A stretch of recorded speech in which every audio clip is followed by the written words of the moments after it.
The new Challengers was released on November 7th, 2014. This set not only bolstered the Duelist Alliance archetypes in Shaddoll, Burning Abyss, and Satellar Knight, but also introduced the first ever Tier 1 competitive Pendulum archetype in Clefort. Shaddoll, Burning Abyss, and Clefort would end up forming a rock, paper, scissors, or triangle meta where each deck would excel in one matchup and be vulnerable in another. In this series, both MBT and myself will be traversing the sands of Yu-Gi-Oh's history. Each episode will take a deep dive into Yu-Gi-Oh's past formats and unlock new strategies as new sets become available. Strap yourselves in because anything is possible. Welcome to the history of Yu-Gi-Oh! If you want 5% off any singles or sealed product, click the affiliate links in the description and use code CIMO5. And clicking the TCG Player affiliate link before you shop helps support us to provide you with more amazing content.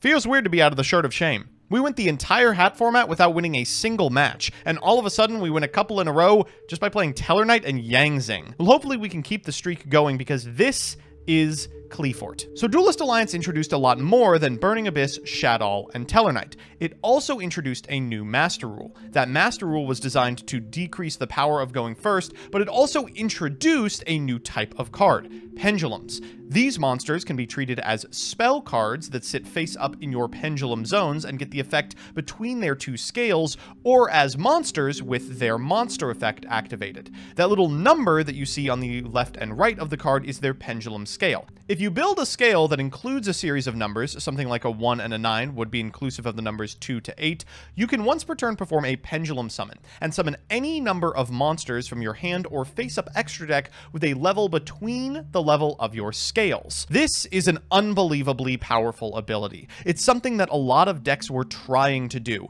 and Common Understanding was the first deck that was able to consistently perform a Pendulum Summon would be broken to hell. Enter Clefort, the first deck that was able to consistently perform a Pendulum Summon. The Cleforts are a weird series of monsters. Clefort Scout's Pendulum effect allows you to add a Clefort card from your deck to your hand. This is the focus of the strategy. Despite the fact that it's a Pendulum archetype, usually you are not sitting on full scales and repeatable summons, you're sitting on one normal summoned monster equipped with this card, Sacrifice. This allows you to get very huge pushes off of cards like Clefort Disc or Clefort Shell, and eventually Pendulum Summons of up to 5 monsters, establishing control of the game and pushing for huge amounts of damage or defending your life points to the death. It is an unbelievably strong strategy, and it was immediately playable alongside the buffed versions of Shaddolls and Burning Abyss that became popular with the release of the new set. Now, as powerful as this strategy was, it wasn't without its weaknesses. You took a lot of damage over the course of your first couple of turns.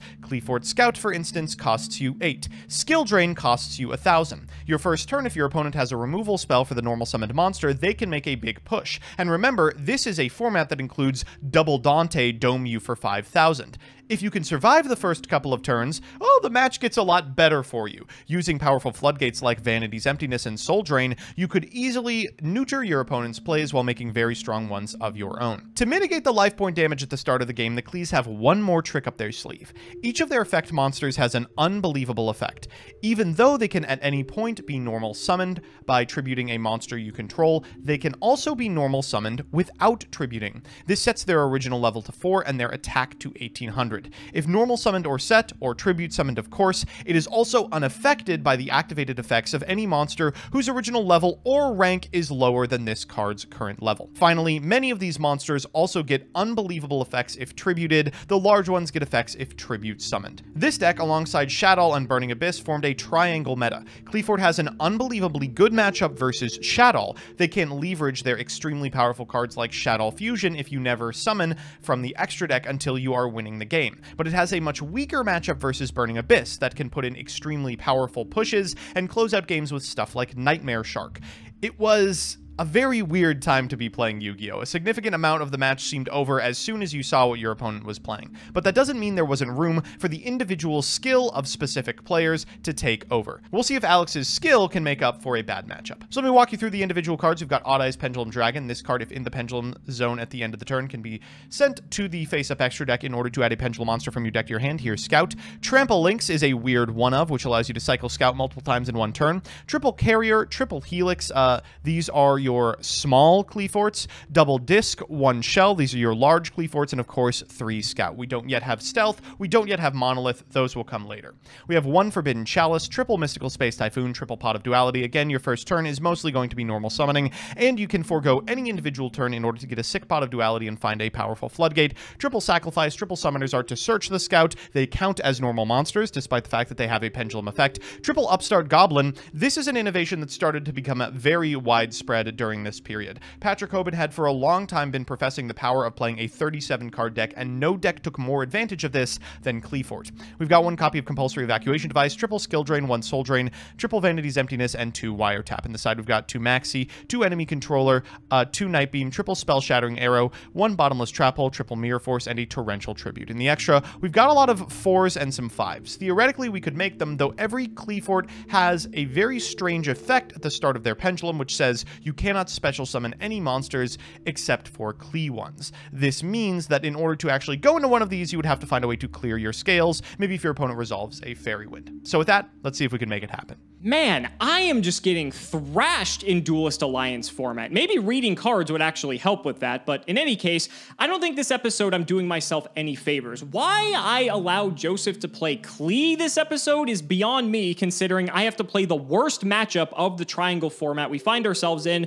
We're back on Shadal's, baby, so this time we're playing a different variant of Shadal in Artifact Shadal, and the reason I picked this is because after this point in time, Artifact Shadal sort of dies out because people start to streamline the deck in a much more faster, more aggressive way. It still has the controlling elements, of course, but I mean, just far and away, it's the much better build, and so I want to show this off because it's one of the other few decks that actually plays the artifacts and has a lot of unique advantages. So this is Artifact Shadal. We are starting off with 3 Artifact Moral Attack, of course, because it's the best one. Some decks play to Begal Attack, but honestly, I think it's a little bit excessive and more bricky than Moral Attack. Of course, we have BLS. The nice thing about Moral Attack is that it's a light, so not only fuels for Construct, but also for BLS as well. We have 1 Felice, because this is a nice send-off of something like Mathematician, and we also have a Lila Lightsworn Sorceress to deal with opposing back row. Triple Mathematician to get any of our Shadals in the graveyard and basically tutor for whatever we want. It also draws us a card, which is crazy. And then we have our Shadal lineup. We're still trying to figure out like the best Shadal lineup at this point. So we have 3 copies of Beast, 3 copies of Dragon, 1 Falco, 2 Hedgehog, and 1 Squamata. It's just funny seeing these ratios now because in a few episodes from now, when we're probably still playing Shadal, they're going to look much different. If you don't remember, Beast draws you a card when sent to the grave. Shadal pops a spell or trap in the back row. Falco can reset itself. Hedgehog can get a Shadal monster, and Squamata sends another Shadal card, basically allowing you to tutor for anything. And then their flip effects, Beast draws 2 and discards 1. Dragon can actually compulse a monster back to hand, which is quite good. Falco summons a Shadal monster and face down defense from the graveyard. Hedgehog gets you any spell or trap in the Shadal lineup, and Squamata is basically Man-Eater Bug. And that does it for the monsters, 19 of them. Then the spells, we have 2 Artifact Ignition to just be able to act as more copies of MST, because going up against decks like Burning Abyss or Cle, it's fantastic. You can stop the Scouts, the Floodgates, and BA, you can just snipe some back row so that way you're able to go off. 1 Double Cyclone, this is kind of nice because you can use this to just actually get your moral attacks into rotation while simultaneously popping something else. You can use it like when you use another card, sort of like how people use Forbidden Droplet nowadays. It's a very similar concept. Triple L Shadal Fusion. Boy, does it feel good to actually have copies of another fusion spell in a deck that likes to fuse. Shadal Fusion is obviously crazy, but El Shadal is quite good because A, it's another fusion spell because these are only once per turn activations. So now you can actually use 2 of these in a turn, right? But secondly, this one's quick play. So that means you can use it to interrupt your opponent during their turn and trigger the once per turn Shadal effects during their turn as well, allowing you to generate even more value.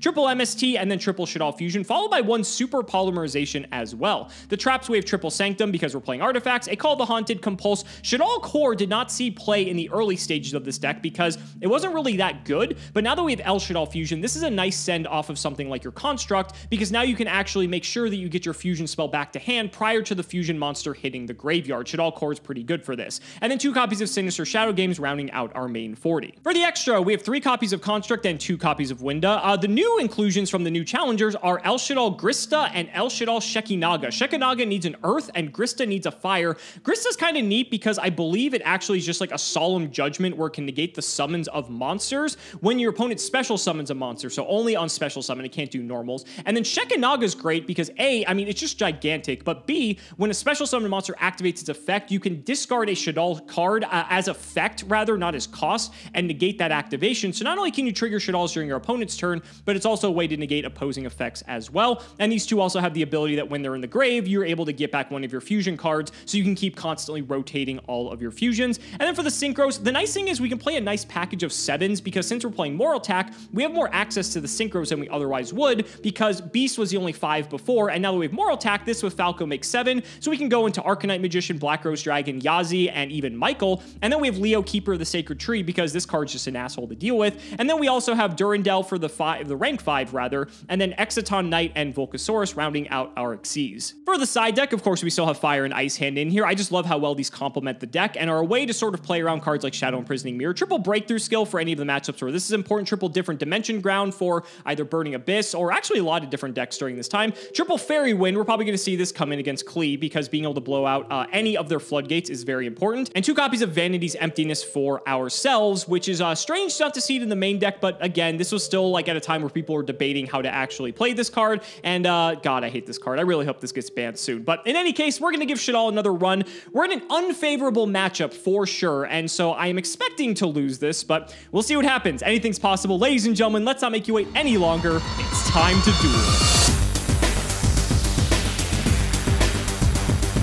Joseph, you've been waiting so long for this episode. New Challengers is here, and you get to play arguably one of your favorite decks from this time, Clefort. I shouldn't have given you the pleasure. I should have just decided to play this myself so that you couldn't, but I'm nice, I'm generous, and here you are, even in the favorable matchup. What a good co-host I am. You're like talking this up like, oh my god, Joseph, everyone knows you're a Clefort stan. I played BA this format, but I have fond memories of Clefort. This is one of the worst decks that I think was ever part of a top tier, and I hope to show off why in this episode. Yeah, your sleeves already do a good job of, you know, reestablishing PTSD for anyone who played during this format. But shout out to patron. It is Richie. Thank you for the support. Buddy, do you have the hand up while I roll the die? I do. It is even. It's even. I picked 8 for 800. I was guess why. thinking it was going to be the number of tributes for Apocryphal Towers, but I think paying 8 for Scout is much more accurate. I'll go first. I need to make up for something I did in the very first episode of Duelist Alliance, and that is not draw for turn. Did you draw? So I drew twice, as a matter of fact. What the fuck? And I still lost. Oh, yeah. It didn't even matter. Oh, all right. Well, we're fucked. I'm going to set 2 and pass. This was a fun time. Players may notice we were playing on the classic board here because Pendulum back in the day had pendulum-specific zones to make the archetype even more broken that didn't occupy your left and right back row. So we had to go to this shitty squeeze board. But all right, buddy. Show me the Scout. I got Duality. Okay. Those aren't Scout. I'm going to take Vanities. Great. Fun time. Great game. Fun time. Fun time. Then we are going to Summoner's Art. There we go. This card I don't think has seen play prior to this archetype. We'll just fire him. You going to pay your 8, sir? I would like to. You got an MST for me? I do. So it's actually worse. It's Artifact Ignition. Ooh. Yeah. That is worse. I will agree with that. So we'll pop your Scout. You won't get the effect, and then I will set a artifact to my back row. Could be literally anything. Mr. Moraltak has made a return. All right. I'm going to activate MST on this one. It is another MST. Congratulations. Cool. Normal Helix. Excellent.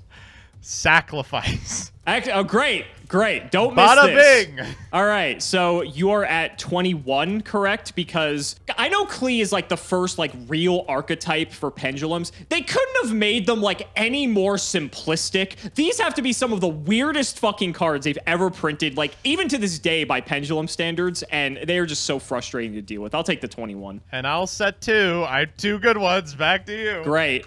I'm probably dead. We'll go to main phase 1. Yeah. I literally don't even think I can beat Vanity's Emptiness. I will be perfectly honest with you. I will set 1 card and go ahead. Stand by main. Yep. Gobbo. I'll get 1,000. That ups the clock a bit at least. Does it? Does it actually? Nope. No, it doesn't. I mean, it's just coming right back. Wow. All right, so this is 21 and 18. Back to you. It's still doable. That's a monster at least, so that's not bad. I will activate Shadow Fusion.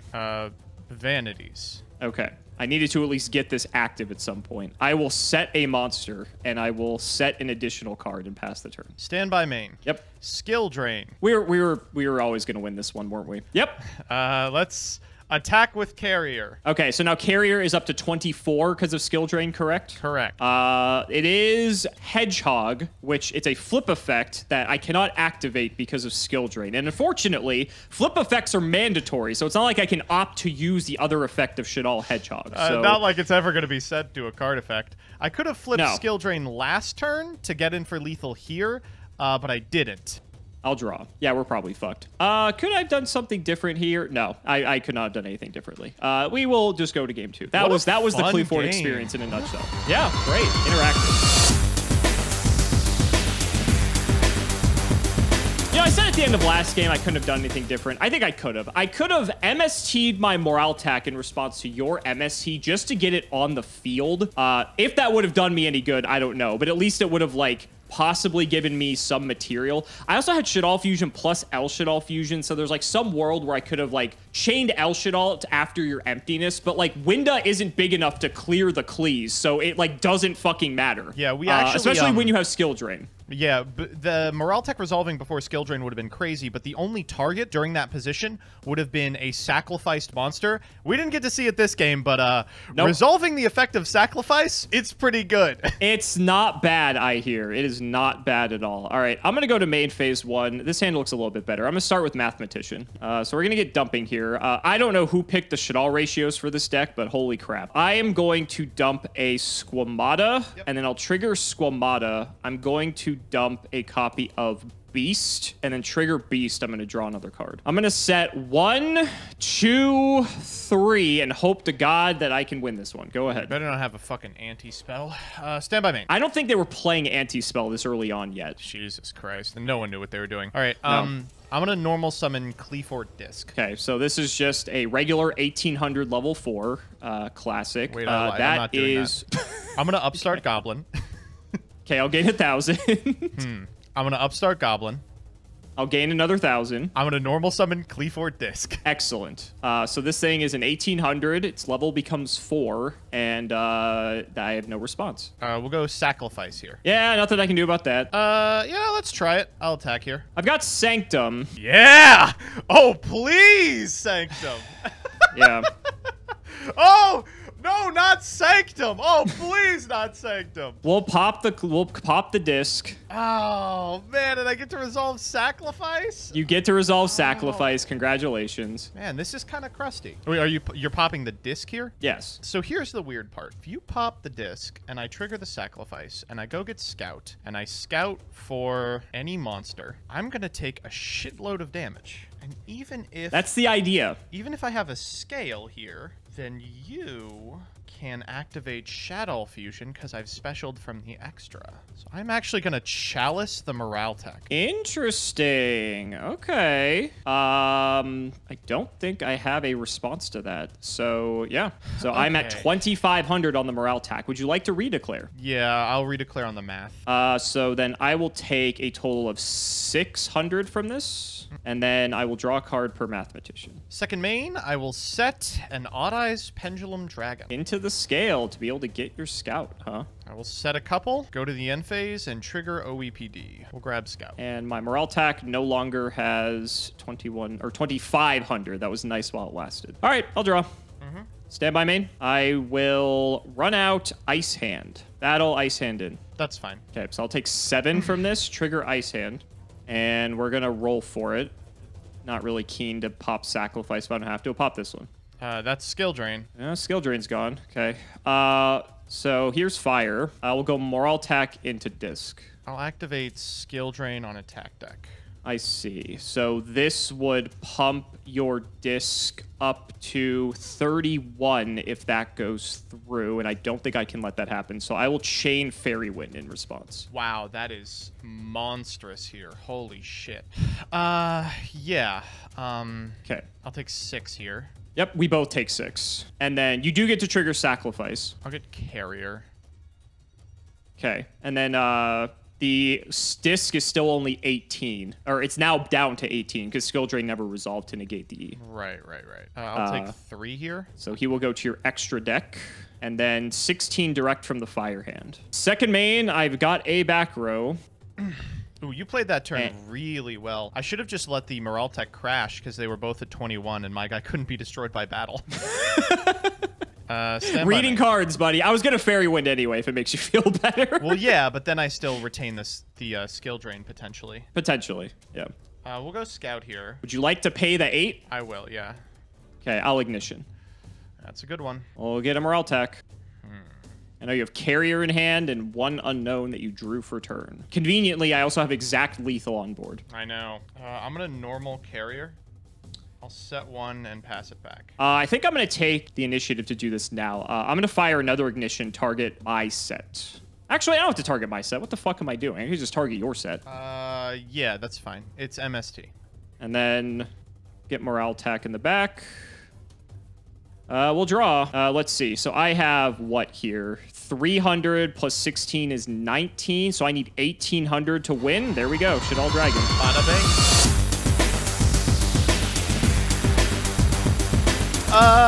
Do not think that was supposed to go that way. It turns out the way to beat Klee with Doll is just to never find dolls. I was about to say, it looked like I was playing Hat and not Shaddolls until the very end when I normal summoned Shaddoll Dragon. But you going first, I'm not particularly happy about. And this is going to look like a much different game by comparison. So best of luck, buddy. Let's see what you got. Yeah, best of luck to you too, asshole. All right, there we go. Oh, there we go. Yep. Finally, I'm going to get to resolve this guy. You are, because you get to go first. Oh, my God. Could you imagine? All right, you know what rocks is that you don't have to get a monster. I'm going to grab Sacrifice. That is true. Clefort card. I'm going to activate Pot of Duality here. Okay. Not bad. Oh! These are okay. I'm going to grab Wiretap, I think. That one seems pretty good. We'll go 1, 2. Oh, that would be funny, right? 2 deck face up, not extra deck. We'll go normal Helix, Sacrifice, 1. Set everything. 2, 3. Back to you. Literally set everything. All right, I'll draw. Stand by anything. No. I'm going to normal Mathematician. I'm going to dump Shaddoll Dragon and trigger Dragon. That's fine. Snipe a back row here. Let's go for this one. That is Forbidden Chalice. I did need that one. I think I'll just set 2, and I'll just chuck it back. Stand by main. This guy. Pay for the Scout. Pay 8. Feel great. No response. Let's grab... Oh, God, we could start Tribute Summoning. Not yet. We're a little far off. I think the attack position math is preventing me from doing lethal. Hilarious. It is comedy. I'm going to go get Carrier. Normal Carrier. No response to that. That's fine. Combat. I'm going to try for El Shaddoll. Yeah, no response here. We're going to go Math and Squamata. And let's make ourselves Shekinaga. Shrek's fine. I'll trigger the Squamata. Also okay. Dump Dragon. And we're going to go Fishing again. That is Summoner's Art. Well, we are still in combat. Unfortunately, this monster has the biggest ass I've ever seen. And it's in defense, so I can't even make 101. Not that I could make 101 anyway under Scout. Okay, let's go main 2. And Yep. I guess back to you. Okay. Didn't think we'd get that far. I'll draw. Stand by anything? No. Let's start by going Mathematician, firing the effect. Oh my God, stop. If only this deck ran 3 Shaddoll Dragon, that would be lovely. But I don't think any deck ever ran 3 Shaddoll Dragons. I was going to say, I'm like, there's no way. Yeah, there's no shot that that was ever going to happen. Okay, off of the math, I'm going to dump Hedgehog, trigger Hedgehog, get Beast. Sure. I'll fire El Shaddoll Fusion. Yeah, that's fine. So we're going to go Falco, Beast. We're just going to make a window. Gotcha.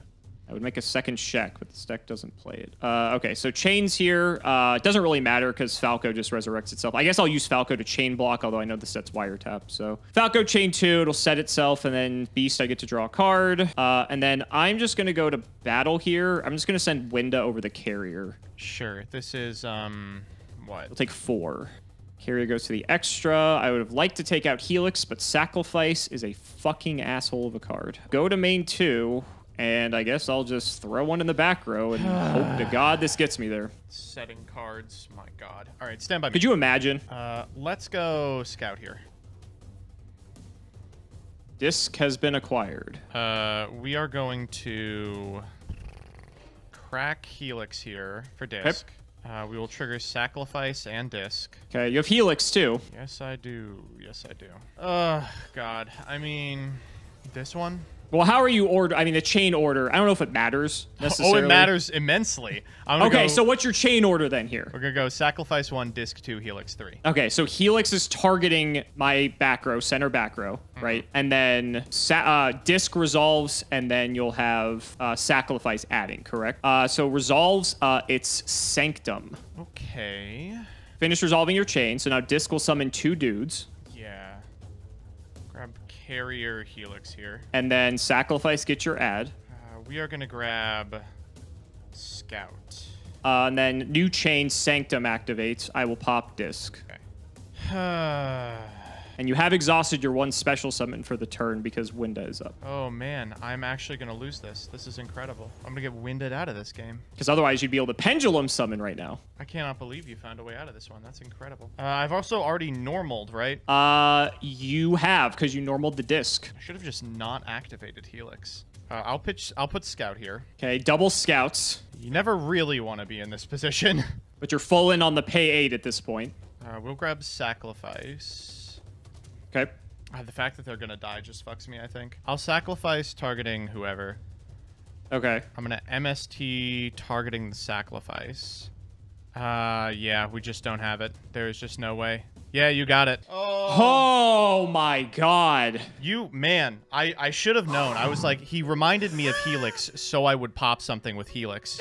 You were just dead to rights if you didn't. Oh, what's this card? Yeah, even if it was also a 50-50 as well, because this was a Moral Tack. And so Moral Tack can't pop Disc since you hard sacked for it, because it's unaffected by level 7 and below. I figured the new set was a Moral Tack, and I was like, the other set is a trap card that he's trying to protect. Doing this frees up the wiretap on the off chance that the new set isn't Moral Tack, but I just didn't conceive that you were playing Sanctum. That's crazy.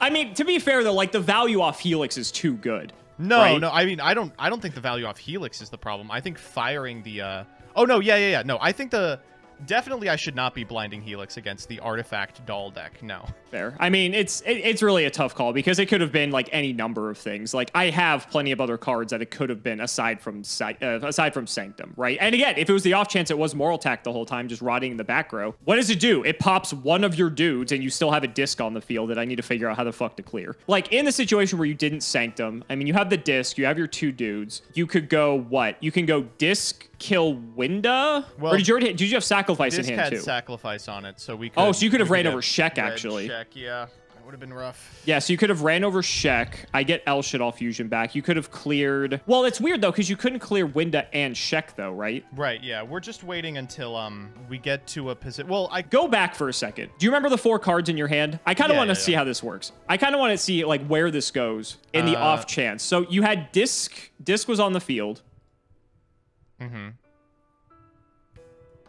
And then you... So we were resolving in sequence Sack, Disc, Helix, right? So Sack and MST were in your hand, too, from the grave. Yeah. But you had... And then you added a card off of No. Sack. That would have been your... The Sack is the one from the Helix. Oh, okay. So you had the second Scout in your hand then. Because you had 4 cards in your hand going into this turn. I think what we ended up doing here was... If I don't Helix, I go Disc. We get the 2 boys.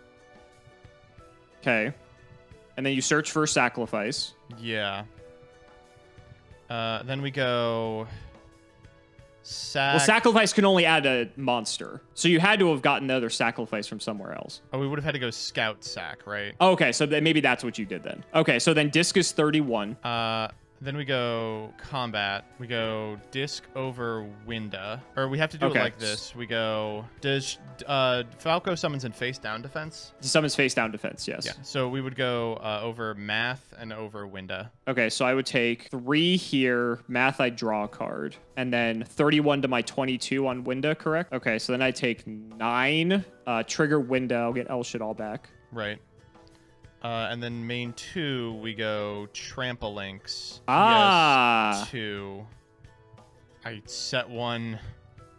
Bounce Scout, activate Scout, grab a... I guess it doesn't really matter at this point. I'd want a low scale. We grab a sack with the MST. And then we go to end step like this, which turns on your your Shadow Fusion, which is like crazy. But this is a much harder board to beat from this position. Yeah, because Sacrifice protects Disc from battle, which it's 31. So, I mean, it's already hard enough to kill anyway. I would draw here. I mean, we'd still actually have a bit of a game. Yeah, all we things would, considered. but man, you played that very, very well. My God. Yeah, I mean, I tried. It takes it to win this matchup as dolls. It was a triangle meta. None of these matchups were unwinnable, but definitely this was probably the worst of them. This would have been interesting to see how this plays out then, because like I have a Shadal Falco flip here potentially, so then that gives me access to something. I drew an ice hand for turn, so that allows me to start going after the back row. So if I answer, I know that this is wiretap by process of elimination because that was the only card remaining.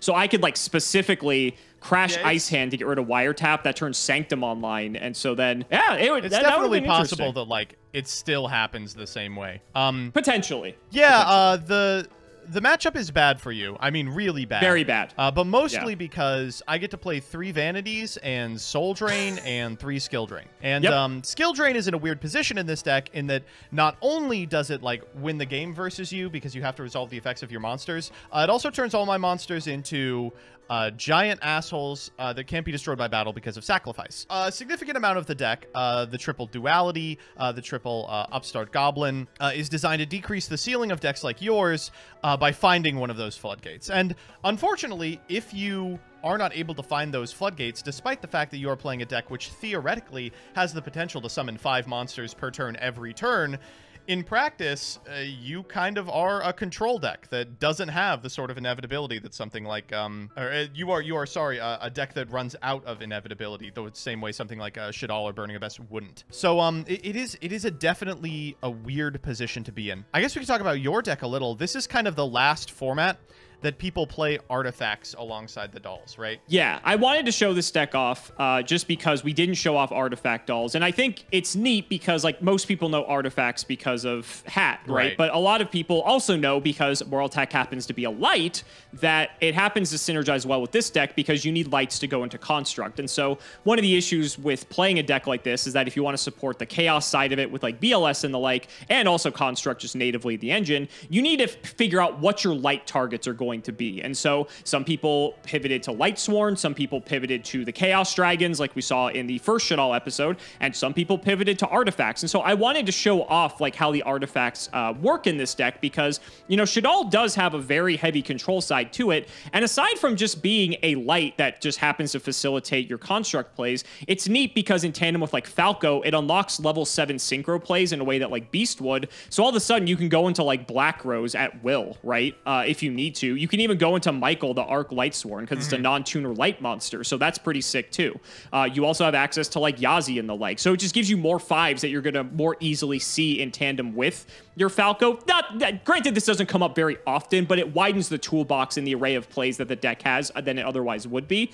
And then you get to play like Artifact Ignition as well, which is more copies of MST, and against both Klee as well as BA, which if we're talking about the triangle meta, having more cards that are going to pop opponents' back row is a godsend because against your deck, we saw I was able to keep your deck sort of in check with Clefort Scout, but then against like BA playing like all the other traps as well, it's just very nice to know that you can combo off knowing that there's nothing. So guys, that's going to wrap it up for another video. I really hope you all enjoyed. Let's go ahead and shout the patrons for all of their continued support. So shout out to Shadow1317, Mono, Tim00x3, Cameron Smith, MBT Play Medolce, Chaotic Meatball Part 2, Pony Starks, The Synchro Guy, Dan the Man Hoban, I ship MBT and Simo, Draconic Phoenix the Immortal, Jordan Coons, Iron Bladesman, Jesse Wood, Chris Hood, Hood, David Liu, Dylan Hunter, Cody Bretz, John Two-Based, Extremely Vulgar Man, Brody Eastwood, Zerius Business, MBT caught injecting his Fairy Lily, Carlos DT, Flannel Daddy, Valen Jackson, Hornet, Aren't You Glad I Didn't Say Alpha Tribute Ben 10, TC Gaming, thanks for the sleeve stat, Matthew Brady, Max, Twinkle Muncher, Eater of Crayons, Luabon, Yodabon, Helios 515, Simo's Chaos Cooking Draft, MBT funding the Iris with his Rothschild Wealth, that's his Roth IRA,